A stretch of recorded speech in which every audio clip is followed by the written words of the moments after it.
এভাবে একদিন ফুলকপি আর আলু ভাজি করে খেয়ে দেখুন কতটা টেস্টি হয়ে থাকে, কতটা মজাদার হয়ে থাকে। হ্যালো বন্ধুরা, আসসালামু আলাইকুম। উত্তরবঙ্গ রান্নাঘর থেকে স্বাগতম। আশা করি আপনারা খুব ভালো আছেন। আমি আজকে সহজ একটি রেসিপি নিয়ে আপনাদের সঙ্গে হাজির হয়েছি।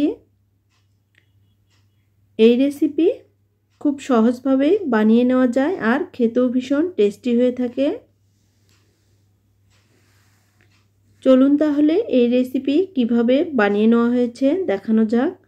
প্রথমে আমি একটি ফুলকপি খুব ছোট ছোট করে কেটে নিয়েছি আর 3 থেকে 4টি আলু কুচি কুচি করে কেটে নিয়েছি।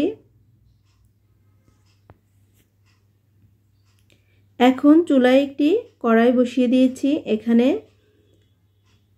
3 থেকে 4 টেবিল চামচ সরিষার তেল দিয়ে দিচ্ছি। এখন দিয়ে দিচ্ছি 1 চামচ গোটা জিরা, হাফ কাপ পরিমাণ পেঁয়াজ কুচি, 2 থেকে 3টা কাঁচামরিচ ফালি।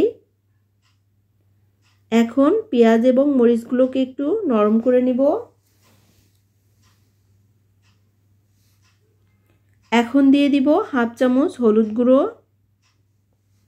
দেখুন বন্ধুরা, আমি হাফ চামচ হলুদ গুঁড়ো দিয়ে দিচ্ছি। এখন দিয়ে দিচ্ছি জিরার গুঁড়ো। এখানে আমি হাফ চামচ জিরার গুঁড়ো দিয়ে দিচ্ছি।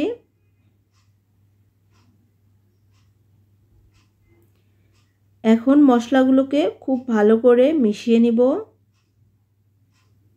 আগে থেকেই যে ফুলকপি আর আলু কেটে রেখেছিলাম, ওই ফুলকপি আর আলুগুলো দিয়ে দিচ্ছি।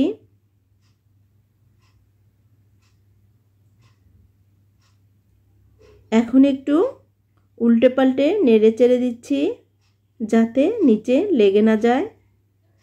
আমি সবগুলো সবজি দিয়ে দিলাম। এখন দিয়ে দিচ্ছি লবণ। এখানে আমি হাফ চামচের একটি বেশি পরিমাণ লবণ দিয়েছি। লবণ দিয়ে খুব ভালো করে উল্টে পাল্টে ঢাকনা দিয়ে ঢেকে দিব 10 থেকে 12 মিনিটের জন্য। 10 থেকে 12 মিনিট পর ফিরে আসলাম। দেখুন বন্ধুরা, ফুলকপি এবং আলুগুলো অনেকটাই সিদ্ধ হয়ে গিয়েছে। এভাবে নেড়েচেড়ে কিছু সময় ভেজে নিলেই এই ভাজি রেডি। ভাত কিংবা পরোটা, রুটির সঙ্গে খুবই টেস্টি হয়ে থাকে, মজাদার হয়ে থাকে। আমি আবারও 2 থেকে 3 মিনিটের জন্য ঢাকনা দিয়ে দিয়েছিলাম। এখন তুলে নিচ্ছি। দেখুন বন্ধুরা, একদম রেডি ভাজিটি। ধন্যবাদ সকলকে।